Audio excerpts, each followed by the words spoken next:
Kate Middleton, accused of being distant in new book, claims she has an unkind nickname. Meghan Markle's mouthpiece, Omid Scobie, has taken aim at Kate, Princess of Wales, in his scathing new book, Endgame. In the book, which has already been published in Australia, he paints an unflattering picture of a royal who works part-time and has earned herself the nickname, Katie Keen, because the palace press office hides her reportedly lower workload by saying she is keen to learn, implying that she does less than other senior, working royals. He says her position is one other parents could only dream of, and insists she does not plan to increase her workload for 10 to 15 years until her children are grown. He writes, "The late Queen, too, would take off blocks of time throughout the year to recharge, but she was also known to carry out at least 300 engagements annually." Sources said Kate remains laser-focused on her duty to the family first, and then the crown.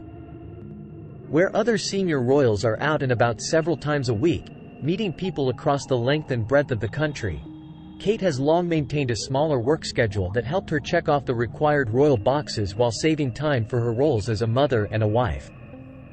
Scobie also brands the future queen cold, and claims that despite being an advocate for better mental health, Kate ignored Meghan's cries for help, and had no interest in being friends with her sister-in-law.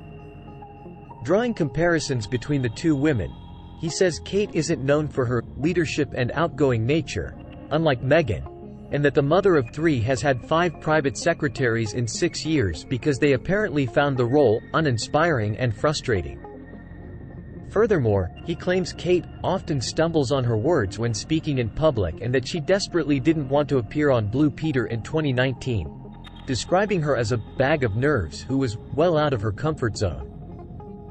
According to the author, Kate, who he says is naturally timid, had never been pushed by the palace before that. He claims aides are vigilant when it comes to her workload, allegedly not wanting to push her too hard. Meghan, meanwhile, was the star of the show, and the new Diana, Scobie says. Claiming she knew how to be modern royal, he writes that the Duchess of Sussex got things done fast. Nevertheless, he says Meghan was lonely and isolated, and turned to Kate for an encouraging word, including her emotional difficulties during her pregnancy. As has been well documented, the two women did not hit it off, and in Endgame, it's claimed that Kate shivers whenever Meghan's name is mentioned. In his latest book, 42-year-old journalist and writer Scobie, who was one of the authors of the Sussexes' biography Finding Freedom, pulls back the curtain on an institution in turmoil, in a bid to show what the monarchy must change in order to survive. Endgame, which was published today, after being pushed back from August to include events surrounding the king's coronation, is subtitled, Inside the Royal Family and the Monarchy's Fight for Survival. The headings of chapters include, Shaky Ground, The Queen is Dead, The Monarchy Faces Trouble, The Fall of Prince Andrew, Scandal, Shame and Silencing Jane Doe, Race and the Royals, Institutional Bigotry and Denial, Gloves On, Prince William, Heir to the Throne, and Gloves Off, Prince Harry, Man on a Mission.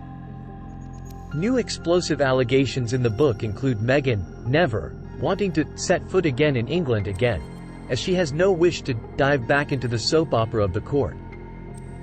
It also claims Kate and Meghan's soured relationship is damaged beyond repair, as Omid sources claim that every time she hears about Meghan, Kate shudders and giggles. There are bombshells about Harry and William's fractured relationship too, with the Prince of Wales now considering the Duke of Sussex an outsider, after he published his controversial memoir Spare, in which he alleged his older brother physically attacked him. It also claims King Charles dismissed a desperate plea from Harry for an urgent meeting because he was overworked, and instead ordered an assistant to get rid of him with the excuse,